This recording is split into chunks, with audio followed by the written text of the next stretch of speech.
Hey all, so War 5 here. We've got a really interesting one today. As you can see, I was able to bring Guardian again, and I actually have 3 different fights with him that are all... Nah, one of them's pretty run-of-the-mill, but 2 of them I think are very interesting uses. We of course have Reed, we're bringing out Doom again, and then I have 2 bonus fights that Stranz sent me with Spider-Man 2099 again. So those will be at the end of this, including another boss kill. And we brought him to a path as well to prove that the reason to use him is not only his interaction with True Strike. It went really well, so I think you guys are going to enjoy this one. We also, at the start of this war, I think we're sitting at rank 1 in Platinum 1 at the end of our... Or maybe we were... I don't know. We were high up in Platinum 1 at the end of our first week. And so that means that winning this puts us over the line into Masters. Now, obviously, that doesn't keep us there. We then have to keep winning at least enough to hold on to it. But that is still an important line to cross, and it would feel good. So, really gunning for the win on this one. AGT, I believe this is Diamond. We haven't faced them in a while, and I know that they've changed a lot of their members since then, so we didn't really have a good read on what we were up against specifically, but, you know, we wanted to do our best regardless. So this first fight is Mangog. I've taken this before with Reed. It's a pretty good placement because a lot of the usual options for him just don't really work because you can't get to your special 2 to power lock, and if you do power lock, he'll gain a ton of furies and the block damage will get nuts. It's just not great. And so the best options for him are probably going to need to eventually deal with the fact that he's going to go unblockable and unstoppable. And so Reed's single stagger on his special 1 will take care of both of those buffs at once, since they show up at the same time. And so that makes him a fantastic option for this as long as we stay on top of those. So notice I'm only running Petrify and Debuff Siphoner here. I did not put on Suppression. Oh, and right here you'll see the stagger get rid of both buffs as they trigger. There we go. He's not a problem. Now, we don't want suppression because we do still want him gaining power when we hit him so that we can predictably push him over a bar and therefore gain our own bar and throw our special so the Furies don't get out of hand. But I also don't want him to, like, just turtle up to a special 2 or for Mystic Dispersion to make this really ugly for me. And so that's why we have Petrify on there, so that the less controllable sources of power gain are blunted a bit. And then Debuff Siphoner is on there just because when you're running Reed, you kind of want to throw on any pre-fights that aren't actively hurting you, because they just give him more attack. Also, if you put even one of them on, then it will trigger willpower. And because I run Despair maxed, once I have one debuff on the opponent, I kind of want to run more so that I can reverse willpower or mitigate it as much as possible. So you'll see here he's about to go unblockable and unstoppable again. There we go. Perfectly staggered. Oh, and it actually staggers all 3 buffs because I forgot that the energy protection is also an active buff. So Reed is just really a very hard counter to this fight. And how safe Reed is for this fight is actually why I have Guardian for the next one. Because the next fight is also strike counter, of course, and it's Bishop. Now, this would be an extremely easy ghost fight, but we don't really have anybody who runs Ghost and had great options for the Mangog. And so it made more sense to us to send Guardian. I had done testing for Guardian against Bishop, and I knew I would take some damage, and we'll go over why. But I also knew that I would be able to get through this. So I go ahead and throw on a power start there, because if I die here, it will probably be because his heavies get out of hand, or his furies get out of hand. and using a power start on this node just makes everything about it easier. So we're going to try and play the node as much as possible. I go for the force field charges there, just miss that parry. And then that's one of the keys to this, is that I am going to try and parry his special one whenever he throws it, because I'm going to gain extra power from that, and that is going to keep me on top of the strike counter nodes. It's also going to let me occasionally throw special 2s. Now, I probably should have thrown a power back boost on, because then that special 2 would have given me a bit more power and I'd be back in the rhythm. It's okay though, because I'm still gaining quite a bit from blocking his special ones. Let the read debuffs fall off there. Not really ideal, but it's okay. You'll notice that throughout this fight, I am taking a little bit of brute force. That's not ideal. I'm also accepting some of those incinerates. I am taking damage whenever I have more than one of them up. It looks like this opponent is also running, looks like probably 1 point in despair, so whenever I have more of them up, my willpower is dropping down. But I'm just accepting that because they're only, 85 apiece? That's not terrible. Guardian has enough health that, thanks to him being Sig 200, I have enough energy resistance that I can just kind of afford to eat that incinerate damage. I am also taking some damage whenever I, quote, would crit. Those are when those red numbers show up, because that's actually counted as an instantaneous shock debuff. And whenever Bishop is shocked, he goes into overload and starts consuming his prowess and inflicting damage on the opponent. And so I am taking periodic damage from that as well. Now that is also energy damage, so Guardian's signature ability is blunting it. And that's why, despite this being a non-perfect counter, I still came out of that only losing 30% health. And I was going into it expecting to lose health. Bishop is just kind of an annoying defender, and most of the counters you use for him will take some damage. But the other benefit of Guardian sending him into overload periodically is that he never really had too much prowess. And so his special attacks weren't doing too much damage when I wasn't able to perfect block them. His steady release didn't last quite as long as it could have, and crucially, he never went unblockable, because a lot of Guardian's abilities are based around blocking attacks really well. If he gets hit, and especially if the opponent crits him, he can still die just fine. So I really think that that was repeatable. It does cost some potions, whereas maybe Ghost would not. But if you were taking that with Ghost, maybe you would want to turn on the recoil masteries and or use a power back boost. So there's probably resources involved either way, right?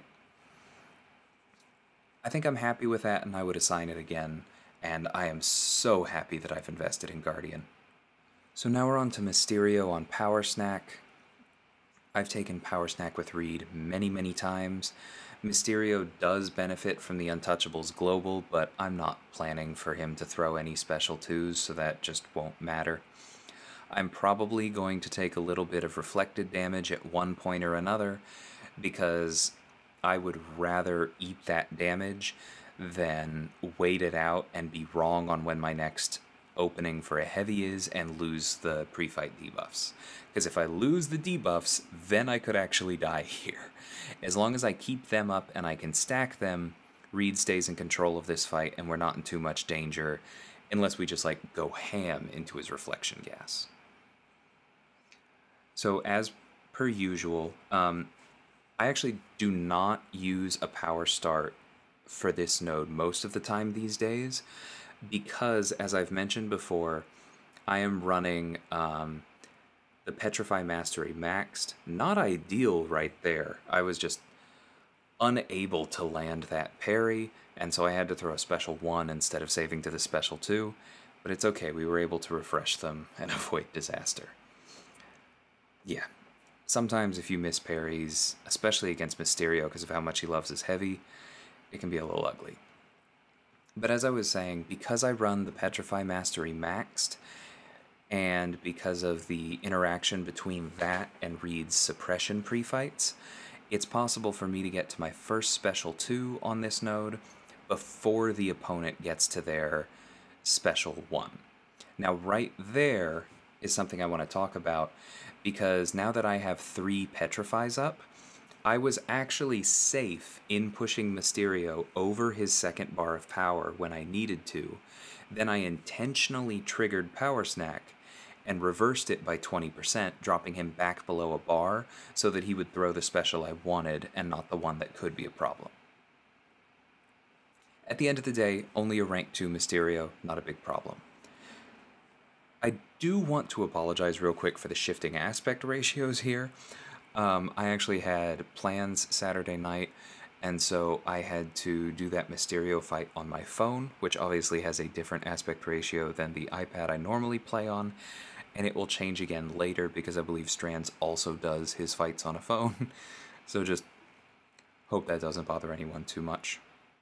So now we have Stealth Spider-Man on Rage, and I'm going to go ahead and take this with Doom, because almost anyone, even some 5 stars, is going to trigger Rage on this particular node, and so it's better to just use Doom if the defender doesn't hard counter him, so that you can just control those buffs and not have him go unblockable. So I'm not sure I needed all 3 of those pre-fights from Reed, but all of them do serve a purpose. A little bit risky there on that play, but I was able to land the shock. I go for it again and prove just how risky it was, because this time he didn't come in. That's okay, I didn't get punished. Now that one I got punished because I just missed the parry. Not ideal, and now we lose the pre-fights.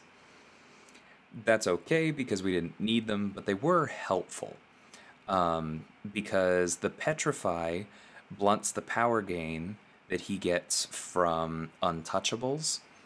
The suppression means that he has fewer specials and therefore fewer L1s to refresh his evade, and the debuff siphoner would have been really nice if we eventually got to a special 2, because it would have boosted the incinerates on that by 25%.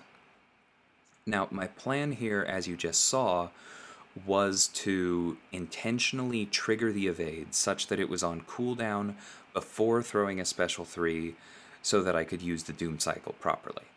Then, because his special 1 had all of those Furies to nullify, we head right back up to a special 3. And at this point, I know that he's going to gain more Furies because I have 2 Furies, and probably every hit is going to proc them. And so I shorten the Doom cycle a little bit so that I don't go red, because I know that even though he's going to be unblockable after the special 2, he's going to die to the Incinerates. And he died so quickly to them that I really don't think the Reed debuffs were necessary. I think if I were to take that again, I'd probably just use the Petrify to keep the power gain from the evade under control, and otherwise call it a day. Because even after we lost them, Doom was a pretty hard counter there. Now this one I want to talk about a little bit. So Maw in general is annoying because if you don't knock him down with a heavy, he's eventually going to place a falter on you, and if you hit into that falter without a miscounter, not only will he currently trigger the power gain from Untouchables, but he will also degen you for quite a bit. He's also annoying because when he nullifies buffs on you, specifically Precision and Fury buffs, he can degen you. So this probably would have been best with a torch, but that just didn't fit onto my team. But I had for a while wanted to use Guardian here because Guardian can parry projectiles. And the reason that Maw is normally annoying to land a heavy against is because his first medium is a projectile, and so he'll run in, you'll parry it, it won't stun him, and then he'll go for a heavy or a second medium or something else that makes it difficult to land that heavy. With Guardian, you see there, that's not a problem. He can just knock him down, and we should never have to worry about that falter this entire fight. We also can safely push him to his special 2 as much as possible, because as long as we don't let him get up into the realm of, like, I don't know, 30 prowess, seems like maybe we might start feeling it. Guardian's absurd block proficiency is going to mean that we can block these L2s till the cows come home. And that's good because if we can safely push to the L2, we don't have to deal with the L1. Because the reason the L1 is normally dangerous is because it puts that fury on you, and that fury doesn't help you, but it means that the next time he throws a special one, he'll nullify that fury and degen you. So this is definitely a good placement because it would cause problems for pretty much anyone other than Guardian. Because he'd be throwing those special ones more often than normal, and therefore he'd likely degen pretty much anyone else, including Torch, unless you were able to like turn him off with Archangel. And if you tried to avoid that by pushing to the special 2, then the Prowess would cause problems with the block damage. But Guardian is just so good at handling all of those things that we are able to finish this fight having lost 6% health. I'd wanted to try that for a long time, but I do want to give credit to my friend Capcommunist over at ISO8, who had confirmed to me that it did work out well in war, because we hadn't actually tested it yet. So that kind of gave me the confidence to run into it. Now, I didn't pause before this because this is honestly a fairly simple fight. I'm not entirely sure why they put Stryfe here, other than just, you know, if you get hit by a special one, it can be ugly. And I guess he's going to throw more special ones, so that means more invisibility time. And if you don't handle it well, maybe you can get backed up. I mean, he's not a terrible defender, but I think that there are a lot of characters that could take this without much trouble, even without Guardian. Like, there's nothing about Hurt Locker in particular that plays into Stryfe's strengths. Oh well. But now the fight's over, and that's why I didn't talk about it much, because, I mean, this was a mutant. I had class advantage. He doesn't really have any armor, so nothing to counteract Guardian's damage boosts. All I had to do was parry to a special 1, combo to a special 2, and toodles. Okay, so now we get to the Spider-Man 2099 part of this. So this is Longshot on the Path 6 node in Section 1 that has Strikeback and Aggression Fury. And I've seen this get out of hand for people before because you don't really want to deal with Longshot Special 2, and you also don't want to let the Aggression Fury build. And because he's a mystic, and if you dance around and try and bait out his Special 1, he may nullify those dexterities, gain a bunch of power from Mystic Dispersion, get up to the Special 2 anyway, and now maybe he has like 6 Furies, it kills you through block, and you can't dash it because maybe you have Karma built up. Yeah, I totally get why he's placed here. We often send Torch, who just nukes it without using specials, and that is a very good placement, or a very good counter. We have also used Reed, because once you get his Petrifies going, even the first one makes hitting into Strikeback a lot less scary. But this time, we decided to send Spider-Man 2099. And you'll see right away as this fight opens a primary reason why, because his heavy applies those exhaustions. And exhaustions reduce ability power gain rate, which applies to Mystic Dispersion, although that's not an issue here because Spider-Man 2099 can't gain buffs, and it applies to things like Strikeback. Now, Stranz power started so that he would get to the Special 2 quickly, because the Special 2 then throws on a Wither, which also reduces ability power gain rate.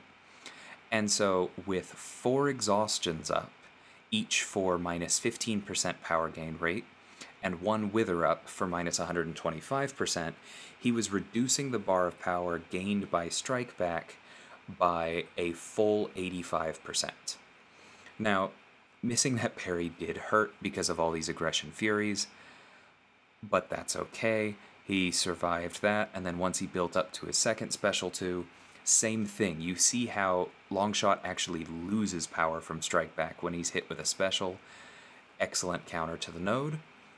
And like I said earlier, it proves that Spider-Man 2099 has uses outside of the boss with his weird interaction with True Strike. However, that interaction with True Strike is pretty cool, and his ability to basically hard counter Mojo is very cool, and Stranz has just been continuing to get better and better at this fight. I think this is now the 4th or 5th time he's taken it, and it's the 3rd in season, and so we're going to watch another one of these and comment on what about it is better now. So first off, I will point out there were no Reed pre-fights on this one, and that's because I was just a little bit greedy and used them to keep my fight safe, but obviously Stranz isn't going to need that. So we go for the special 2, that gets the Wither up. Didn't have a ton of debuffs on Mojo, so it didn't do a lot of damage, but because you can keep it paused, and now you can really start stacking ruptures, just getting that Wither up in the first place is really the important part. This is something that Stranz wanted to improve on from the last time that he took this, was making sure that he really stayed on those block hits and got a bunch of ruptures up, because if you saw just there, he took Mojo over a bar of power with, I think that was 10 ruptures up, and really did quite a lot of damage. So then he throws the special 1, both for the resistance to fuel that debuff pausing, and to get those physical vulnerabilities up so that the ruptures do extra damage, and of course just his hits. See, there was another rupture burst, big hit. Again, because he's landing so many hits into block, he's keeping those ruptures up, and those do a bunch of damage when Mojo goes over a bar of power on their own, but then they also make those special 2s really tasty. That last one was just so much damage. So he is still going for those heavy counters after the special 1, like we talked about last time. And with the Longshot fight, those stack with the Withers and control ability power gain rate, so that every time Mojo completes a prompt, he loses power instead of gains it, and then they also just add to the nutty damage on those special 2s. Like I said, that fight's just getting cleaner every time. I don't see us sending anyone else to a Mojo boss anytime soon. Well done, Stranz, and thanks so much for letting me talk about these.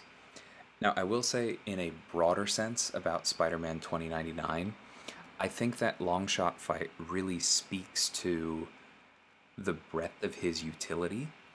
Like I said, there are other counters to those nodes. Torch can take that fight, Reed can take that fight. It would be slightly annoying, or not really, you'd have to just use the heavy counter, but Mr. Negative could definitely take that fight. I've seen Doom take that fight, although I don't think he's nearly as elegant for it. But the fact is that Spider-Man 2099 is also very good for that fight. And when you keep adding fights to the list of things that he is also very good at, even though there are other champions that can do that, once that list gets long enough, you have yourself a very good champion. And I think he's been overlooked in part because he's not like breaking brand new ground that nobody has, or that nobody else has. But he has all of these little abilities, all of this overlap with other people that he's coming at in slightly different ways, and that's going to be helpful somewhere. Like, it's obviously helpful in all of these fights that we've taken with him so far. It was fantastic for that Longshot because Stranz is comfortable with Spider-Man 2099. He's not as comfortable with Reed or even with Torch, and so it makes more sense to send him with that. There's already value there because everyone has different play styles, and if you have an option that suits yours better, then that's better than the meta option. But there are also just going to be new node and defender combinations in the future. There isn't currently a Lionheart node in Alliance War, but there was. And one of the big challenges there with certain placements is that there are not a ton of ways to control power with debuffs that do not also reduce healing. Because so many of the best options for both, like Reed and Void, can't do one without doing the other. But Spider-Man 2099 can affect only ability power rate without messing with healing rate, and then he can rely on Despair to affect healing in a safer way.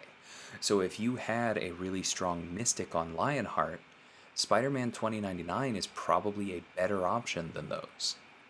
Like I said, that node doesn't currently exist, but you never know what will come in the future, and that's a good example of how having overlap with traditionally good champions, but approaching their abilities and their utility from different angles is really powerful.